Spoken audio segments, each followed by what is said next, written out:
All right, and we're live. Thank you guys for tuning in. I have the amazing Dr. Ken Berry here with me today, and we are going to talk about polyunsaturated fatty acid, or PUFAS, which is getting a whole lot of airtime in the carnivore community and keto as well right now. And there are a lot of people who are worried about this topic. So thank you so much, Dr. Berry, for coming here and chatting with me today about this topic. I just truly appreciate it. Absolutely. Yeah, awesome. Well, I emailed Dr. Berry some questions beforehand, so we're going to run into those. We'll see how we're doing on time as far as taking questions from you guys, but we'll just dive right in there. So the first question for people watching, what are these PUFAs for people who don't understand what that even means? So the PUFAs, that's a funny sounding word that stands for polyunsaturated fatty acid. And there's a long list of polyunsaturated fatty acids. Some are actually good for you. Some are actually essential to optimal human health, and others are probably not good for you. The thing that I want everybody in the keto and carnivore universe to understand is that it's the ratio. It's the total amount of polyunsaturated fatty acids that has probably, at least in part, led to the very unhealthy majority of the population in modern societies. So the ratio we're really looking at is saturated fat to polyunsaturated fatty acids. There's also monounsaturated fatty acids, which is a talk for another day. But when you move from the standard American diet, or even the American Diabetes Association diet, or the American Heart Association's DASH diet, or any of the modern diets, when you move from that diet to a real whole food ketogenic diet or a carnivore diet, you're making that ratio much healthier by probably 90% right off the bat, just by moving to keto or keto carnivore or carnivore. That's a huge improvement. And that's, in fact, when people, eliminate sugars, both added and natural, from their diet, when they remove grains, and when they remove all of the industrial vegetable oils. That's the biggest 3 steps to starting to reverse or cure your chronic disease, whatever that happens to be, ranging from high blood pressure to diabetes to autoimmune conditions. They all start to get better when you remove those 3 of the most poisonous things. And they're not fast poisons. They're not going to kill you overnight or next week.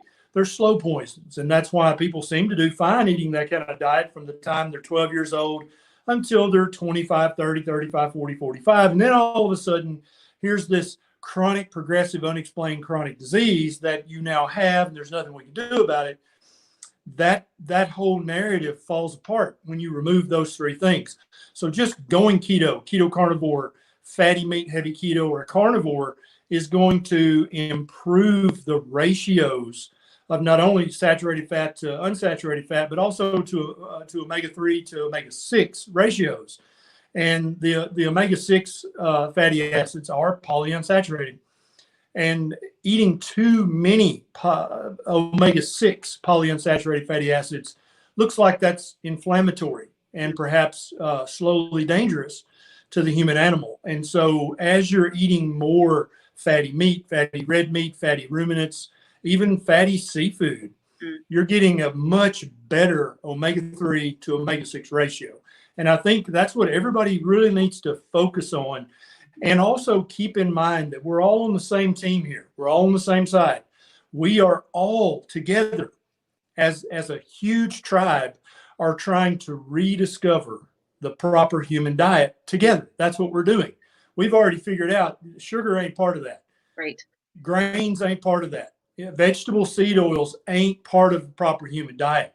And now we've gotten it dialed into the point where a lot of us are starting to equivocate about, well, are you still eating too many omega-6 fatty acids?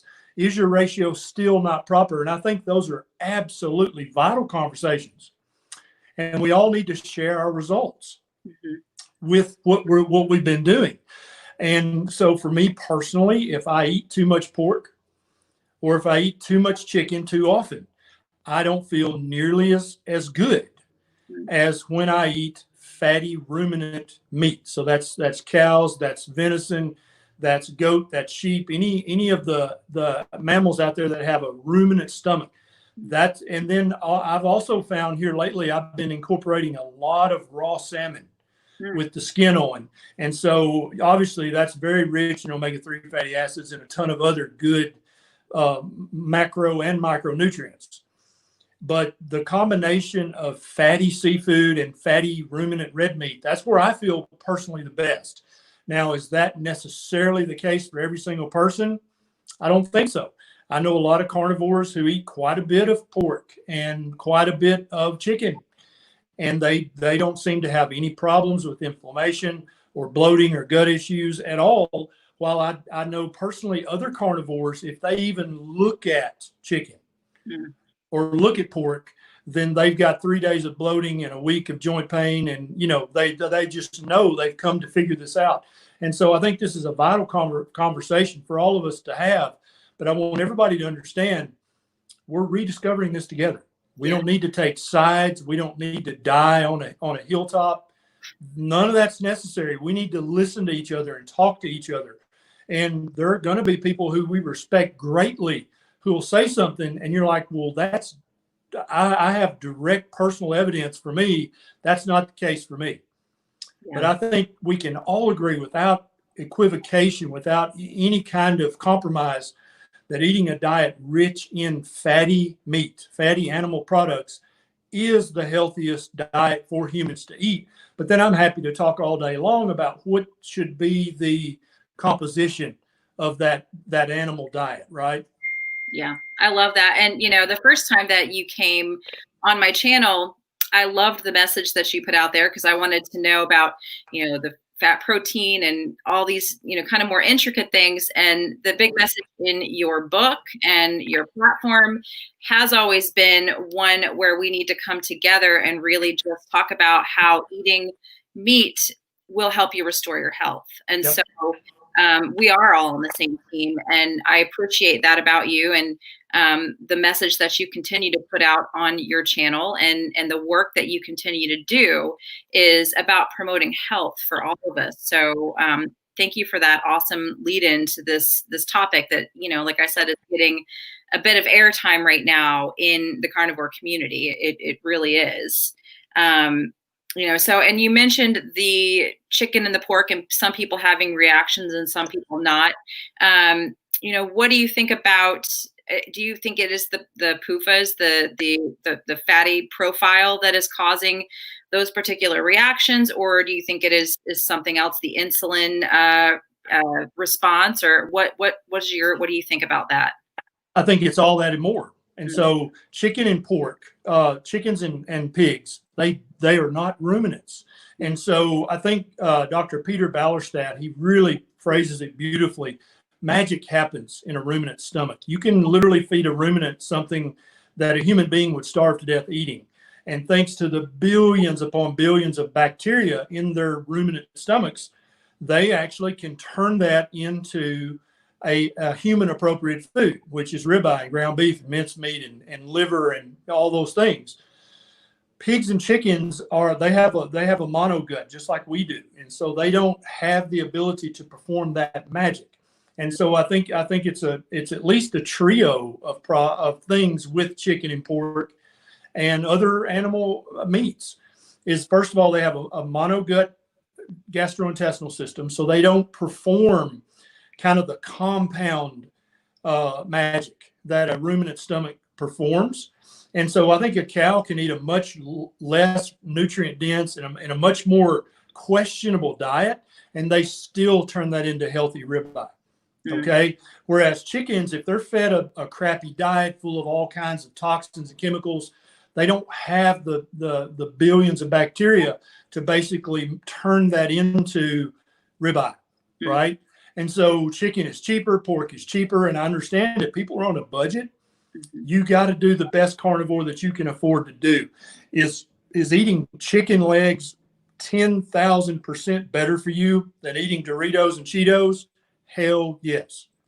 And we have to always look that everything we eat is on a spectrum.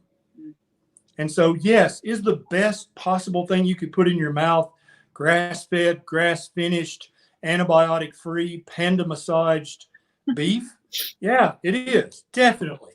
Is it a night and day difference between that beef and the cheapest beef you can buy at the supermarket? Not really.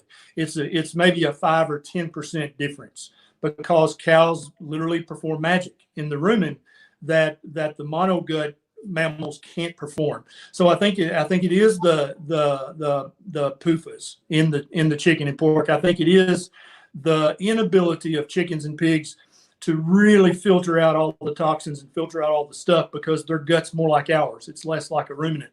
I think it's a lot of the chickens and pigs are still getting way more antibiotics in their feed. We've got 18 little Wyandotte chickens in the backyard. And when I bought some kind of the starter pellets for them, I could either buy medicated or unmedicated. That was an option. And I almost bought medicated because I didn't realize that, it's just standard to put antibiotics in chicken feed. So even people who are raising chickens in their backyard could still be wind up eating eggs and poultry that are have too high of a level of antibiotics. And if anybody's really looked into what antibiotics do to mammals, they make them fat. Mm-hmm. And that's why farmers give their chickens, yes, to prevent infection, but also they get 10 or 20% fatter. And so you have a heavier bird when you go to market, you make more money. And so that's why it took the federal government kind of going in and saying, hey, stop giving antibiotics to every single one of your chickens, sick or not. We know you're doing that to make them weigh a pound or two more when they go to market. That's not okay. And it has that same effect on humans as well. And then I think it's the toxins that the chicken and pork are not able to filter out because they don't have that magical rumen. And then I think it's probably several other things as well. There's just something magic about fatty ruminant meat for human beings. And I think it is the best choice. Fatty seafood and fatty ruminant meat, that is the ultimate, the penultimate human food. But if you can't afford that, then you're damn sure going to do better eating pork chops and chicken legs, or eating Spam, eating potted meat, eating any of that stuff, hot dogs, bologna. You're going to do better eating that than eating processed grains with vegetable seed oils. That's great. I mean, it's great to know. I think a lot of people are just worried, and so really, kind of what I'm taking from what you're saying is that we should just kind of test out for ourselves to see how it reacts in our own body. I mean, there may be histamine issues or other things at play that could also be causing those reactions with people. Absolutely. People who are eating a keto diet or a carnivore diet, they tend to be a special kind of person. They tend to be thoughtful. They tend to be introspective. They tend to like to kind of experiment and play with things. They tend to be thoughtful people. And so that's the perfect population to say something like I'm about to say. If you think that this influencer is right, that you should only eat this, try that for a month.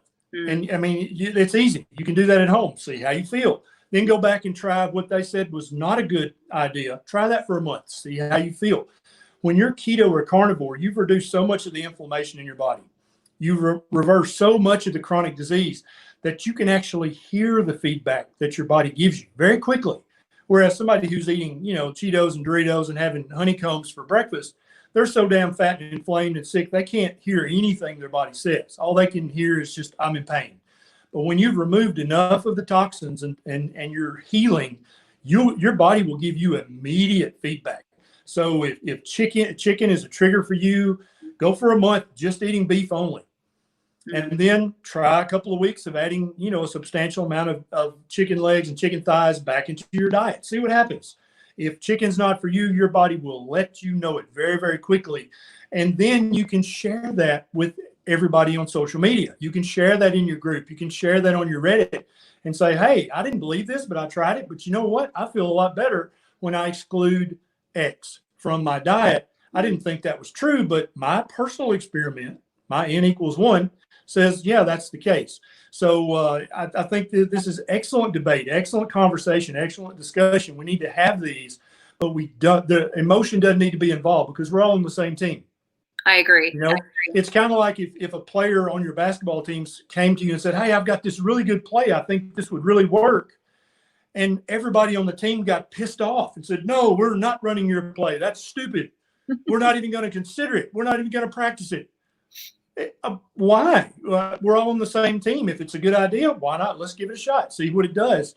Because you're still on the same team at the end of the day. We're all trying to rediscover the best human health that we can all enjoy together. And so this is not, there's no enemies inside this tribe. We're all on the same team. I agree 110%. And that's why I love, encouraging people to go out and get a continuous glucose monitor and just, watch how your own body responds. Some people eat chicken and they're fine. Some people eat chicken and they'll see their blood sugar go up. Yep. So it's just so bio-individual. I did want to ask you about the omega-3/6 blood test that some people can go out and get. I actually ran one in March of this year. And that was after I had done beef only, and I wasn't even doing eggs really for about 3 months. And my omega-6 they actually flagged it and said, "Oh, these are super high. I think you should," and there's, of course, the standard doctor. They don't really know about carnivore. My cholesterol is high too, of course. Horrible. Need a statin immediately. But what do you think about that in regards to, and I had been carnivore for well over a year at that point. Do you think people need to go out and check this ratio, or what's your opinion on that? I'm not opposed to people checking that, but I think for 99% of people, that's unnecessary. Keep in mind, even the best cut of grass-fed, grass-finished, panda massaged, no antibiotic, non-GMO beef has polyunsaturated fatty acids in it. It has omega-6 fatty acids. All cuts of meat, to my knowledge, I've never seen a cut that didn't have some omega-6 fatty acids, right? Mm-hmm. And so, and don't forget, omega-3 fatty acids are also polyunsaturated fatty acids. Mm-hmm. So I think that the ratio is something we need to discuss. We need to research. Out of our tribe of 100,000 people, 5,000 or 6,000 need to go get that test done so they can report back and say, "Hey, I checked this and it didn't really help me. It didn't make any sense." Or I checked this test and man, it really opened my eyes to this, that, or the other. So I know people will get that test done, and I encourage people who want to, if you're documenters and recorders and journalers, get that test so you can have some. Yeah, and see, I'm the exact opposite. Yeah. I love what you do and how you do it. But that ain't my style. I'm just not that. If what I'm doing makes me feel great, look okay, and my numbers are good, boom, I'm done. I'm happy. I don't have to order a test to verify that. But I'm not opposed to people checking that test. But I really want people to understand something that I call the 90% principle. Mm-hmm. You want to put 90% of your effort where you're going to get 90% of the benefit. Mm-hmm. And I think when we're quibbling about this polyunsaturated fatty acid thing, we're off in the 1%, maybe in the 5%. And it's still definitely a valuable conversation to have, but you want to focus on making sure that you've done the good, easy 90% that's going to get you the bulk of your health back. Then we can spend all day, all week, all month talking about polyunsaturated fatty acids. But first, before you get off into this debate, and because this kind of cloudies the water, and I hate clouding the water for people, especially if they're brand new. Yeah, that's going to make them get frustrated and make them say, "You know what, this is stupid. I'm just going to go back to, I'm going to try vegan." Yeah, that's what this kind of debate causes. If it's too heated, if it's too emotional, if it's too black or white, either you're beef or you're not beef. When you start that kind of thing, newcomers, and we're having thousands of people looking at keto and keto carnivore and carnivore every day. They're like, "Well, hell, nothing else has worked. Right. Maybe I should try this." Yeah. And so if they come into our tribe and our tribe's in the middle of a fist fight over should you eat chicken or not, you see how that immediately, it kind of trivializes everything we're doing here. Yeah. And that's really why I wanted to talk with you, because I am good friends with Kelly Hogan and Laura Spath. And I mean, those are my girls. Like, I talk to them. We have each other's phone numbers. We text. And That's one of the big reasons I wanted to bring you on my channel to talk about this, is because the thing that, in nutrition with Judy, that we've all kind of been talking about behind the scenes, is that we don't want to turn people away from eating meat. We don't want to turn people away from the carnivore diet because, like Laura was saying in her stories about a week ago, she's like, I used to eat 3 meals a day from the gas station. I used to live off gas station food. Yep, me too. And now people are coming to me because I'm eating a steak from Costco, or I'm making bacon for my family, and it's becoming a fight, and it's silly because I agree. We want people healing. We don't want people to be afraid to eat meat. That's my message. Just, the carnivore yogi is like, eat meat, heal your body. That's what we're here for. Totally agree. Yeah. And and so this is an important concept to understand. When you're in a tribe like this, the Carnivore Tribe or the Keto Tribe, it feels like that everybody in the world knows about this stuff. But the reality is that if you went to a major metropolitan city right now and you surveyed 100 random people on the street and you said, hey, what's the carnivore diet? What's the benefits of that? 90 or 95% of them would have no clue what you're talking about. Okay. So everybody in this tribe, you got to understand, if you want this tribe to grow, which I do very much, because this is where optimal human health is. Yeah. I want this tribe to become the majority one day. But if we're too busy bickering and infighting and slandering each other, that is not conducive to tribe growth. That is not conducive to reaching that 95% of the people on the street in that city who don't even know what carnivore is and have no idea that it might actually be a beneficial choice. They need to be hearing a positive message. They need to be seeing a cohesive group that's got each other's backs. They need to be seeing people who are literally, it's like, like they lead with their before and after picture, right? Like, look at this. And like Nisha just posted a video on her YouTube channel. It's like, I lost 45 pounds and nobody noticed, and it's like, there's all these stories, and some people have lost 290 pounds, which is amazing. Other people have lost 30 pounds, but in the process of losing just 30 pounds, they transformed their health back into they feel better now than they did a decade ago. Yeah. That's what we're all trying to do here. We're trying to fix ourselves and then use what we've learned to fix our family, and then use what we've learned to fix our neighbors. Because when you have a healthier society, everybody's happier. Everything runs smoother. I think the economies go back to more of a local economy. And I'm a huge proponent of buy local, grow local, shop local. And when you're eating lots of meat, you absolutely are encouraging local farmers to say, and this year, instead of growing 10,000 acres of soybean, I've really been looking into sheep farming. We need a sheep farm in Tennessee, by the way. We don't have many. We need more sheep in Tennessee, okay? We need more goats in Tennessee. But that sort of thing starts just organically happening because they know there's a market. They're like, no, you don't understand, dude. There's 14,000 carnivores in Tennessee. Those people want some beef, and they want some sheep, and they want some goat. And also they want some liver and some brains and some chicken feet to make bone broth. We got to sell these people what they want. I'm sick and tired of growing these damn soybeans anyway. Yeah. Yeah, that's exactly. We just need to keep spreading the message, instead of worrying about what's going to cause what. And that leads me to a question I wanted to ask you, from where you're sitting. How many people have you seen cure insulin resistance, fatty liver, non-alcoholic fatty liver, basically just eating the meat that they can afford and enjoy? How much of that have you seen from where you're sitting? Well, hundreds of patients in my practice have used just that. And that's why I made my YouTube video, Carnivore on a Budget, because I think that the cheapest meat you can find at the supermarket is thousands of % better for you if you have prediabetes or hyperinsulinemia or insulin resistance or fatty liver. You're going to improve all those conditions by eating any meat. I don't care what kind of meat it is, okay? If you just lived on beef jerky from the gas station, you could probably improve those conditions over eating the quinoa and the whole wheat bread and drinking the fruit juice, right?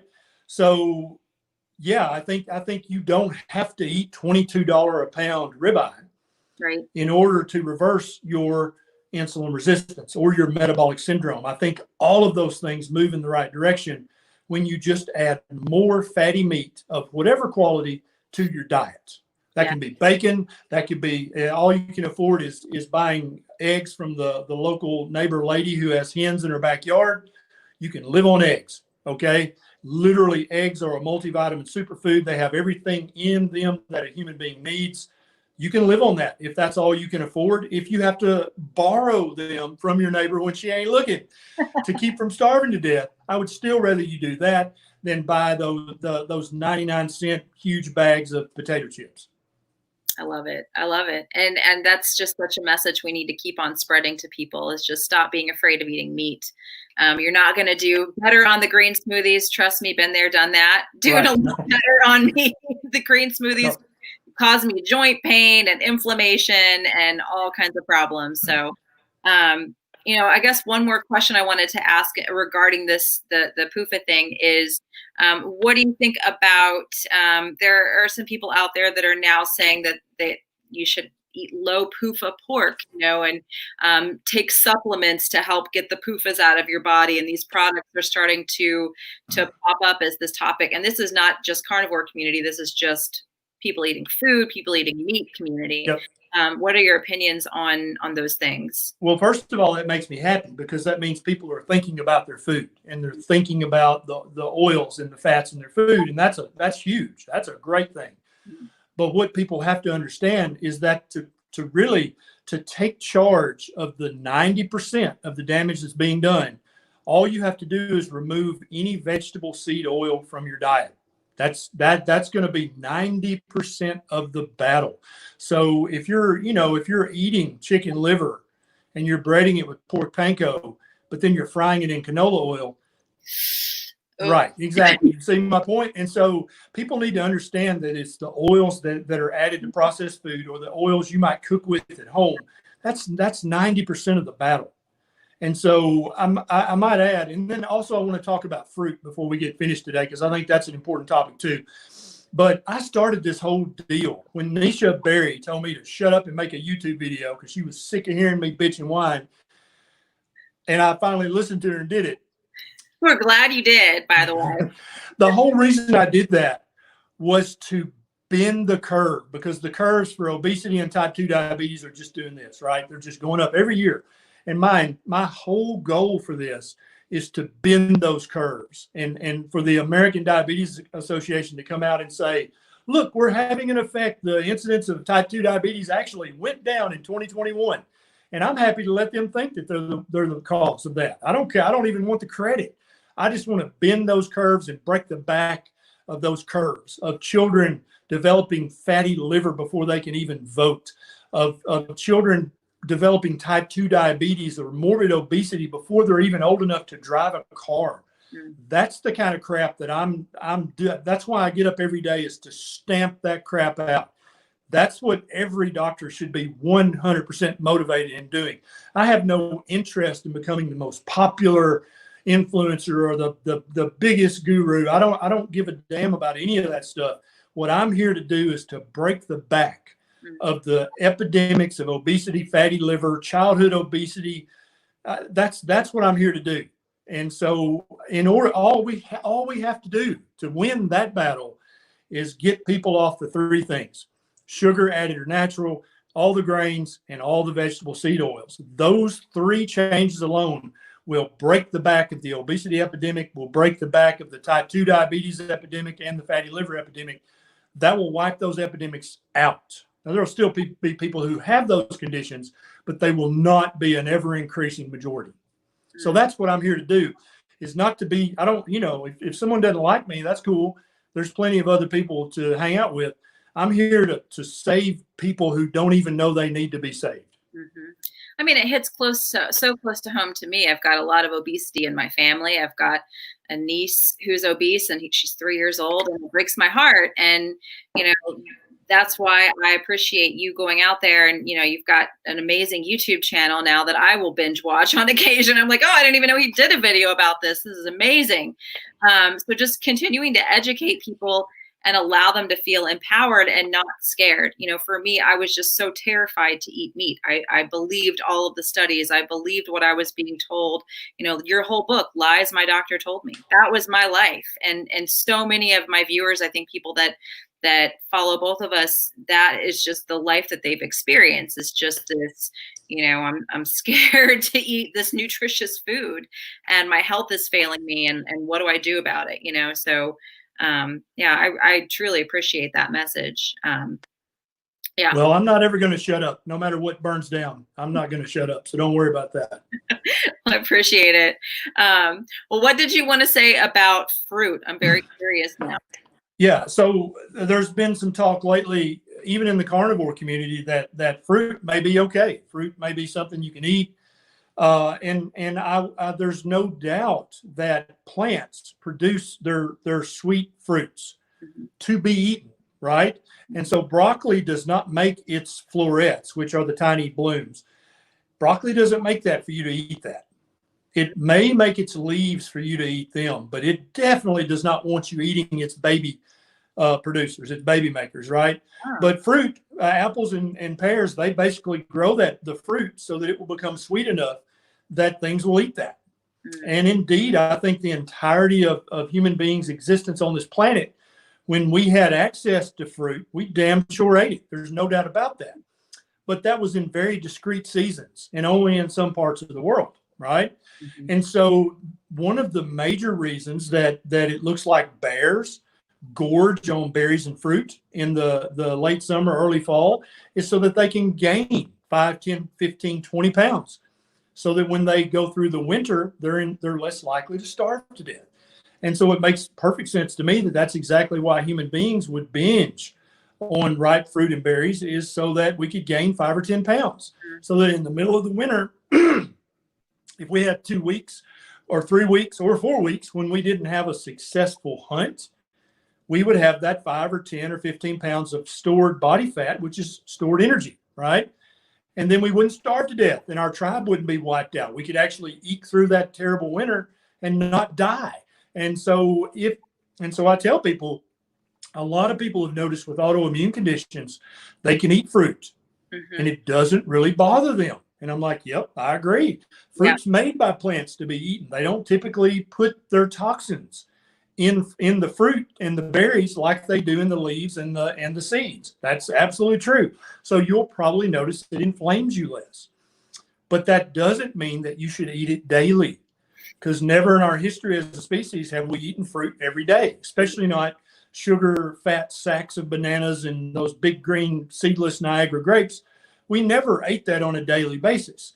And so I would tell people, if you're gonna eat some plants, I would probably stick to fruit and try to get the lowest carbohydrate fruit that you can get. But I also would not make that part of my daily diet, because I don't think that's ancestrally appropriate unless you want to gain 5 or 10 pounds, because that's why humans have eaten fruit, just like other mammals. That's why they gorge on fruit. Yeah. And what do you think about this? There's more and more people in carnivore that are eating honey now. Do you feel the same way about honey as you do with the fruit? Yeah. So honey is bee vomit. So I don't advocate humans eating the vomit of any other animal. I'm anti-vomit. So, and then also honey, although delectable, and although it's purported that it contains many magical benefits, all of that is horseshit. Sorry, but the country boy just comes out of me. That's just stupid. There's no research that shows that there's any magical potion in honey. Even Maluka honey, even that $82 an ounce honey. No, that's just a high carb bee vomit. That's all it is. And so it comes just back to the same argument I was making about fruit. Yeah, you can probably eat some honey and it's not going to cause inflammation. It may not flare up your autoimmune condition, but that doesn't mean you should eat that every day. That definitely doesn't mean there's anything magical in it.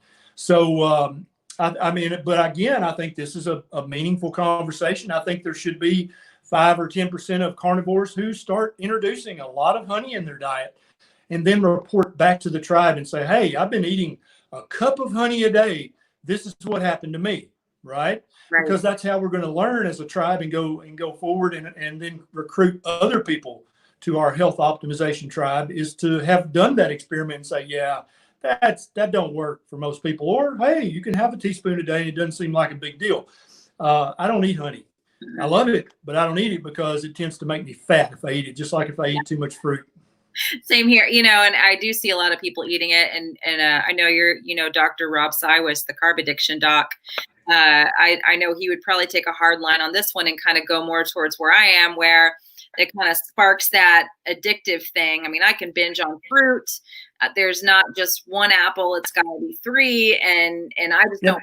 I just would rather not deal with that personally. But everybody doesn't have the same chemistry and the same kind of brain that I do. So you're right. It's like try it out and see how that works for you.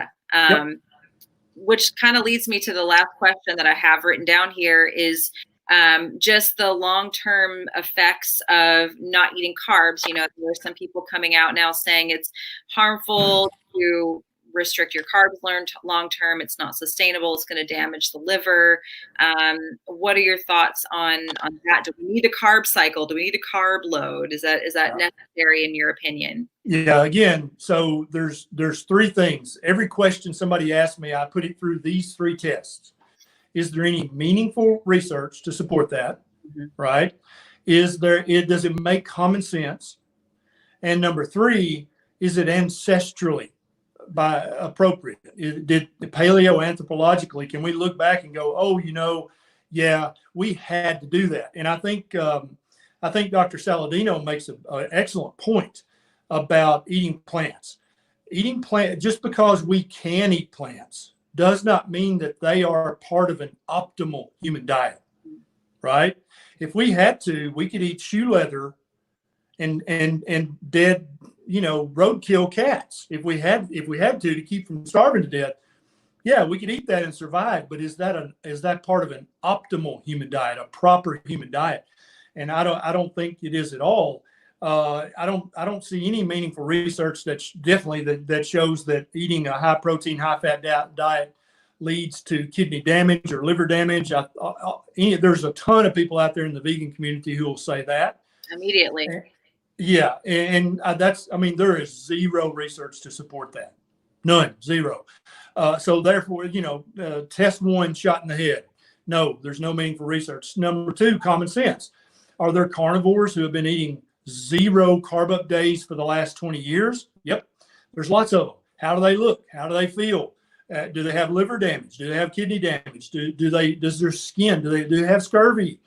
No, they look great. They feel great. And they put us all to shame. So common sense. Okay. Yeah. You lose that one too. And then the paleoanthropology. Let's look back. Is there a seeming need to carb up or a need? Like there's a friend of mine on Twitter who talks about seasonal eating. And I think there may be something to that, but I don't think that means that you need to gorge on fruit and berries in the fall unless you want to gain 5 or 10 pounds, because that's why we did that. Right. And so I think the carb ups and the carb cycling, all that stuff just strikes out. Now, if you're living a lifestyle that is 99% removed from how normal people live their life. So if you're an elite level bodybuilder or figure performer or an Olympic, at least a collegiate level athlete, there might be some need for carbs for you to perform in that, because you understand that's not a normal thing. That's not normal human behavior to perform at the 1%. That's what makes them special and unique, is that ain't normal. And I think the Primal Blueprint, Mark Sisson, he called it chronic cardio. I think that's a perfect way to describe it.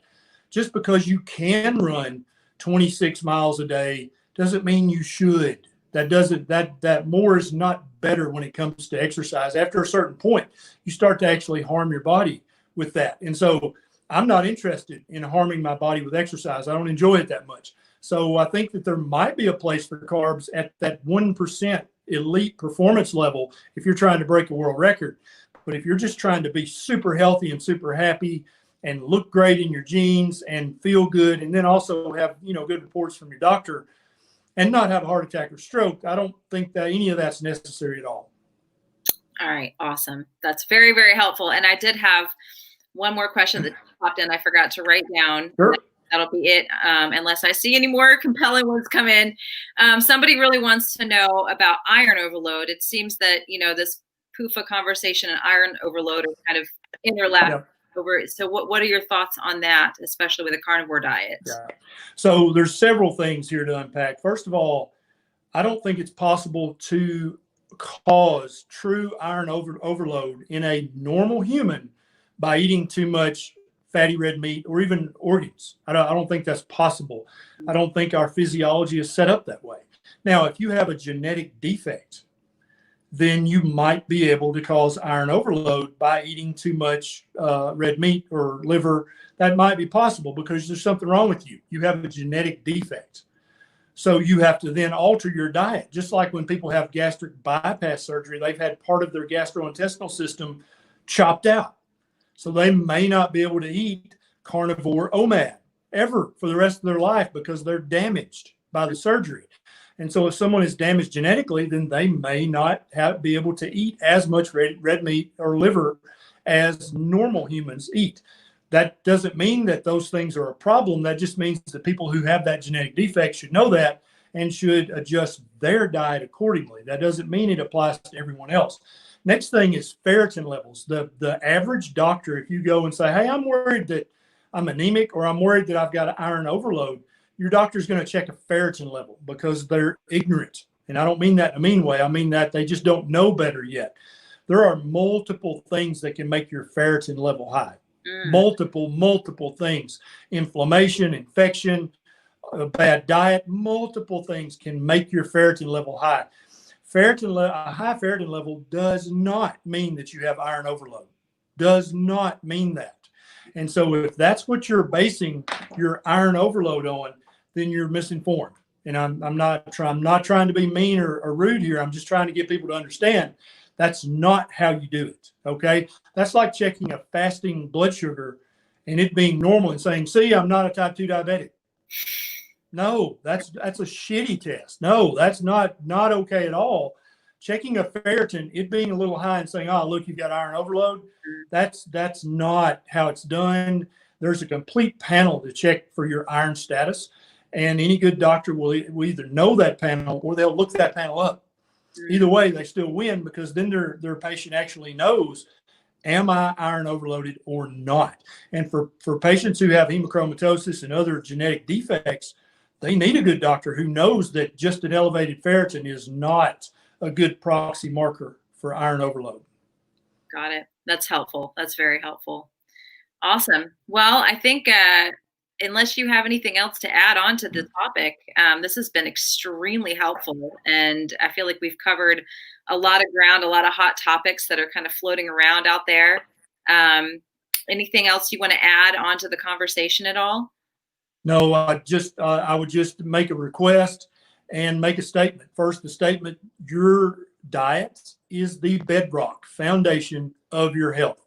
If your diet is not proper, no amount of medicine can make you healthy. If your diet is not proper, no amount of exercise in the gym can erase that. You have to fix your diet.